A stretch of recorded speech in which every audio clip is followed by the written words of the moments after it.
से ठीक 7 महीने पहले भारत के विदेश मंत्री एस जयशंकर पाकिस्तान में एससीओ बैठक में हिस्सा लेने पहुंचे थे। विदेश मंत्री एस जयशंकर का विमान पाकिस्तान के जिस एयरबेस पर उतरा था, उस पाकिस्तानी एयरबेस का नाम सुनकर आप हैरान हो जाएंगे। भारतीय वायुसेना ने इस एयरबेस का क्या हाल किया है, वो तस्वीरें आपको आज हम दिखाएंगे। एस जयशंकर जब पाकिस्तान के इस महत्वपूर्ण और रणनीतिक एयरबेस पर उतरे थे तो उन्होंने अपना चश्मा बदला था। ये तस्वीरें कौन भूल सकता है। पाकिस्तान के पास उस वक्त भी मौका था कि वो भारत के पैरों में गिरकर माफी मांग ले, लेकिन पाकिस्तान ने आतंकवाद की राह चुनी और भारत पर आतंकी हमला करवा दिया। अब नतीजा ये हुआ है कि जिस एयरबेस पर एस जयशंकर उतरे थे, आज वही एयरबेस मिट्टी में मिल गया है। 7 महीने पहले विदेश मंत्री एस जयशंकर का विमान पाकिस्तान के नूर खान एयरबेस पर उतरा था और अब इसी नूर खान एयरबेस की धज्जियां उड़ा दी गई हैं। 7 महीने में नूर खान एयरबेस की क्या से क्या हालत हो गई है, वो आप इन 2 तस्वीरों में देख सकते हैं।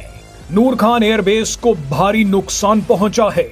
नूर खान एयरबेस उन 11 एयरबेसेस में से एक है जिन्हें भारत बर्बाद कर चुका है। आप ये जानकर हैरान हो जाएंगे कि भारत की सिर्फ एक ही एयर स्ट्राइक में पाकिस्तानी वायुसेना का 20% इंफ्रास्ट्रक्चर नष्ट हो चुका है। इसी में से एक नूर खान एयरबेस भी था। नूर खान एयरबेस भारतीय वायुसेना का सबसे महत्वपूर्ण लक्ष्य था। नूर खान एयरबेस को पहले चकलाला एयरबेस के नाम से जाना जाता था।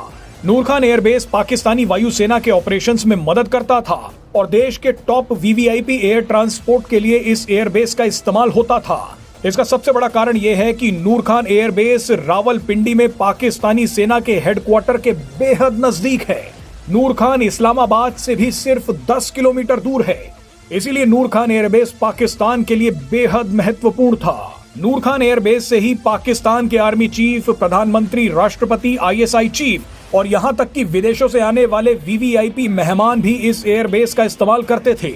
इसी एयरबेस पर विदेश मंत्री एस जयशंकर भी उतरे थे, लेकिन अब ना जाने अगली बार इस एयरबेस पर विमान कब उतर पाएंगे। आपको बता दें कि पाकिस्तान के ड्रोन हमले के जवाब में भारतीय वायुसेना ने पाकिस्तान के 11 मिलिट्री बेस उड़ा दिए थे। इनमें नूर खान, रफीकी, मुरीद, सक्कूर, सियालकोट, पसरूर, चुनैन, सरगोधा, स्कार्दू, बुल्हारी और जैकबाबाद शामिल हैं। भारतीय एयर स्ट्राइक में कई पाकिस्तानी सैनिक मारे गए हैं। इनमें स्क्वाड्रन लीडर उस्मान यूसुफ और 4 एयरमैन भी शामिल हैं। नूर खान एयरबेस को उड़ाने के बाद भारतीय सेना ने क्या बयान दिया था, वो अब आप ध्यान से सुनिए। A few representative examples from the open source are now being shown to you on the screen. In fact, 2 of them.